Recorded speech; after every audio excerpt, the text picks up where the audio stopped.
Assalamualaikum warahmatullahi wabarakatuh. Bismillah, alhamdulillah, wassalatu wassalamu ala rasulillah, wa ala alihi wa sahbihi wa mawalah. Allahumma sholli ala Sayyidina Muhammad, wa ala ali Sayyidina Muhammad.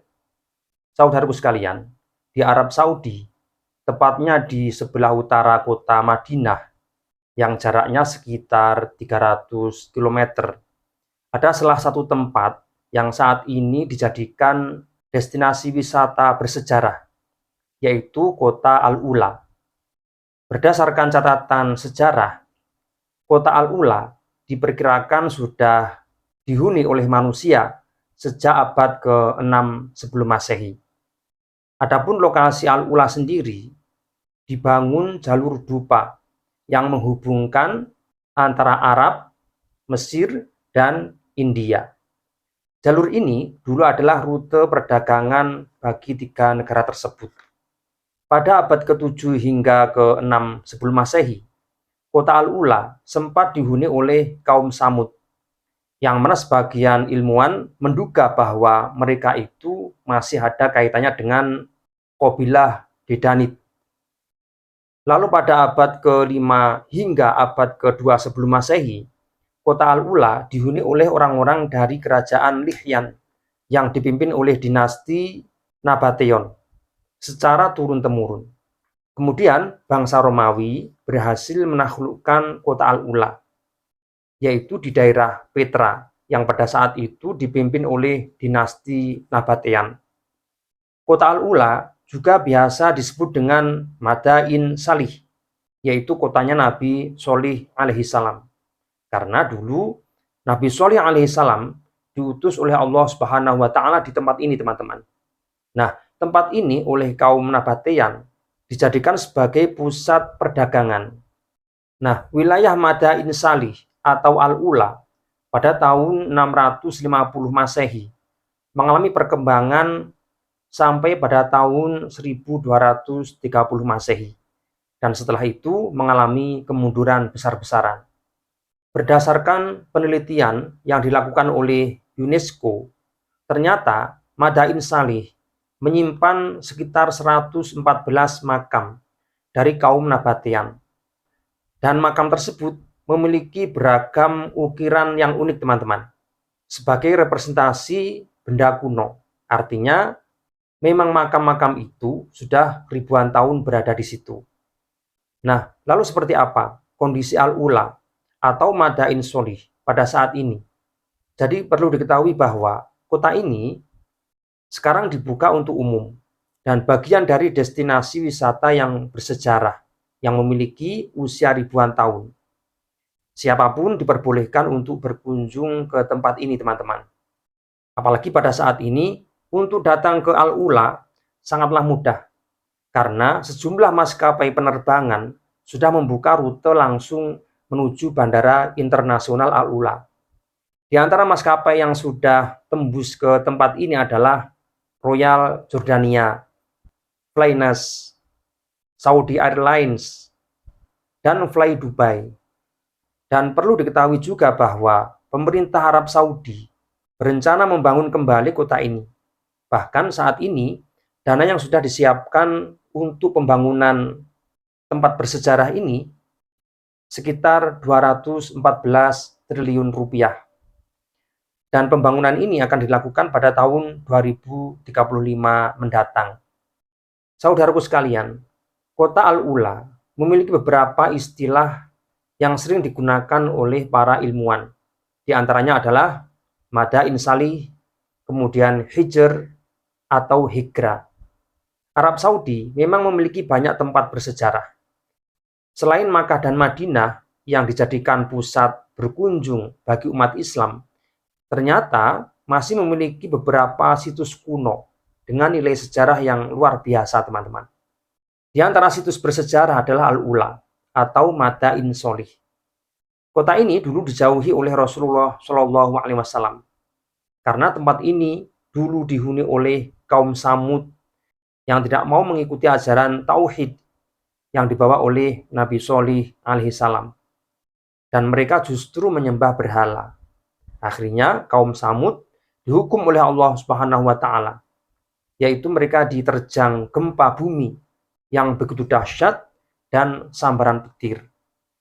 Nah, lalu siapakah kaum Samud? Kaum Samud adalah komunitas umat yang hidup sekitar 3000 tahun sebelum Masehi, yaitu ada di zaman antara Nabi Nuh alaihissalam dan Nabi Musa alaihissalam. Lokasi yang dijadikan tempat tinggal oleh kaum Samud bisa diketahui dari hadis Nabi Muhammad SAW ketika beliau perang Tabuk pada tahun 630 Masehi. Tabuk saat ini menjadi provinsi di utara Arab Saudi. Dan di utara Arab Saudi ada Yordania. Nah, Tabuk sendiri berbatasan dengan Madinah di bagian selatan. Pada saat perang, Rasulullah SAW melintasi Al-Hijr atau Al-Ula ini sekitar 400 km dari Madinah dan 500 km dari Petra. Dalam kitab tafsir Ibnu Katsir, Imam Ahmad meriwayatkan bahwa Rasulullah SAW singgah bersama para sahabat di Hijr, dekat dengan bekas pemukiman kaum Samud. Pada saat itu, orang-orang mencari air di sumur-sumur yang dulu biasa diminum oleh kaum Samud. Nah, kaum Samud adalah pendahulu bangsa Nabatea dalam konteks kemampuan memahat dinding batu. Ini artinya kaum Samud lebih tua daripada bangsa Nabatea. Namun dari sisi keterampilan, mereka memiliki kemiripan, yaitu ahli di bidang memahat dan mengukir batu-batu besar, teman-teman. Memang situs atau lokasi kaum Samud telah diketahui, akan tetapi berkaitan dengan peninggalan masih terus dalam penelusuran, masih terus dalam pencaharian. Dalam arkeologi, situs yang berkali-kali ditempati disebut dengan multi-komponen site. Peninggalan kaum Samud bisa dilacak di area terbuka, dekat dengan sumber air atau sumur, dan berada di lapisan tanah di bawahnya yang usianya lebih tua. Perlu diketahui bahwa kaum Samud hidup di era Nabi Sholih alaihissalam, dan Nabi Sholih alaihissalam lebih tua dibandingkan dengan Nabi Ibrahim alaihissalam dan nabi-nabi yang lain, seperti misalnya Nabi Ismail, Nabi Ishak, Nabi Yakub, Nabi Yusuf, dan seluruh nabi-nabi yang membawa kitab-kitab samawi.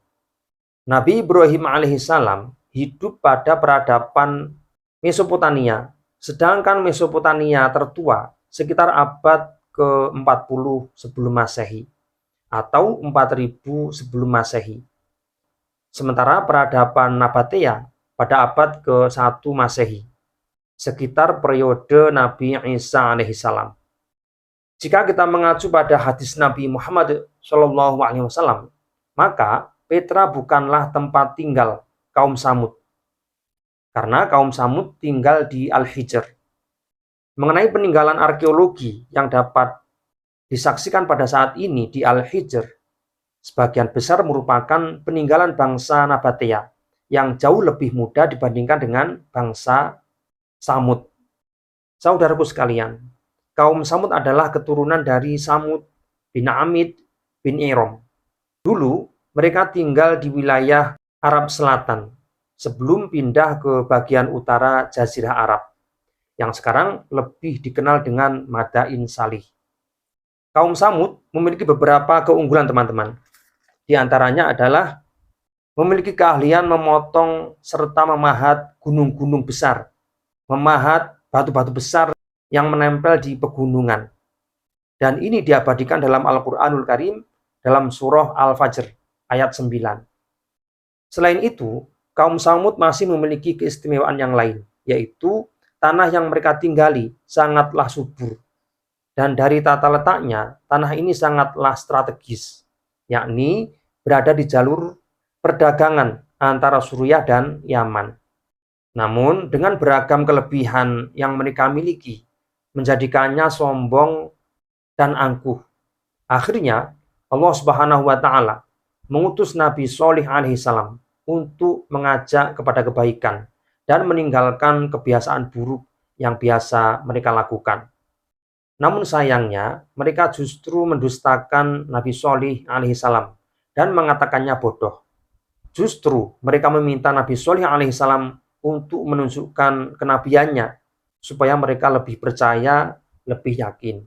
Akhirnya, Nabi Sholih alaihissalam mengeluarkan mukjizat yang diberikan oleh Allah Subhanahu wa taala, yaitu berupa kemampuan mendatangkan seekor unta betina yang hamil dari bongkahan batu. Lalu Nabi Sholih alaihissalam meminta kaum Samud agar tidak mengganggu unta tersebut. Namun karena kedengkian kaum Samud, mereka justru membunuh unta tersebut dengan cara memanahnya dan menikamnya. Tidak hanya itu, anak yang dikandung oleh unta tersebut juga mereka bunuh. Nah, walaupun seperti itu, Nabi Sholih alaihissalam tetap bersabar atas perilaku kaum Samud yang sangat menyakitkan, teman-teman. Beliau kembali memperingatkan, hendaknya segera bertaubat. Namun, mereka semakin membenci Nabi Sholih. Ketika Nabi Sholih menasihati mereka, justru mereka murka dan semakin benci. Bahkan, mereka menyusun rencana untuk membunuh Nabi Sholih alaihissalam. Akan tetapi Allah Subhanahu wa taala memerintahkan Nabi Sholih agar segera meninggalkan kota Al-Hijr karena azab akan segera turun. Dan benar, tepat di hari keempat setelah pembunuhan unta tersebut, tiba-tiba muncullah petir yang menyambar. Kemudian disusul dengan bumi bergoncang hebat dan kaum Samud hancur seketika, lenyap seketika. Nah, dari kejadian di masa lampau ini, kemudian Rasulullah SAW melarang para sahabat untuk berkunjung dan berlama-lama berada di tempat ini. Mengapa, teman-teman? Karena Rasulullah khawatir para sahabat akan mendapatkan musibah seperti yang dialami oleh kaum Samud. Saudaraku sekalian, walaupun Madain Salih merupakan kota terkutuk yang memiliki cerita kelam di dalamnya, namun faktanya tempat ini dinobatkan sebagai warisan dunia oleh UNESCO pada tahun 2008 yang lalu. Karena tempat ini merupakan warisan dunia pertama di Arab Saudi. Oleh karena itu, pemerintah Arab Saudi juga merespon positif dari penghargaan tersebut yang diterima dari UNESCO. Dan kita sebagai masyarakat yang hidup di zaman sekarang tidak lagi melihat kota Madain Sholih atau Al-Ula dari sisi negatifnya. Mengapa? Karena semua hanya menyisakan prasasti atau tinggalan-tinggalan dari kaum Samud yang terkutuk tersebut. Sedangkan pelaku sejarah sudah lenyap, teman-teman. Berarti yang kita titik beratkan atau yang kita fokuskan jika kita berkunjung ke Madain Sholih adalah ilmu pengetahuan yang terkandung di dalamnya, khususnya berkaitan dengan nilai seni, yaitu sebuah prasasti, bukti bahwa mereka adalah masyarakat yang kreatif, ahli di bidang ukir, dan ahli di bidang memotong batu-batu besar yang ada di pegunungan.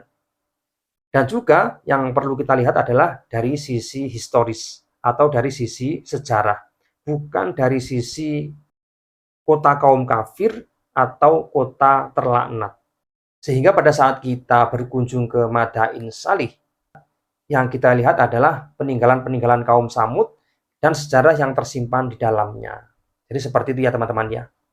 Nah, bagi teman-teman, jika nanti berkunjung ke Arab Saudi pada saat musim haji atau musim umroh, nah silakan berkunjung di kota Madain Sholih ini. Tiada lain dan tiada bukan untuk menambah wawasan ilmu pengetahuan kita, tidak yang lain. Sekian, semoga bermanfaat. Assalamualaikum warahmatullahi wabarakatuh.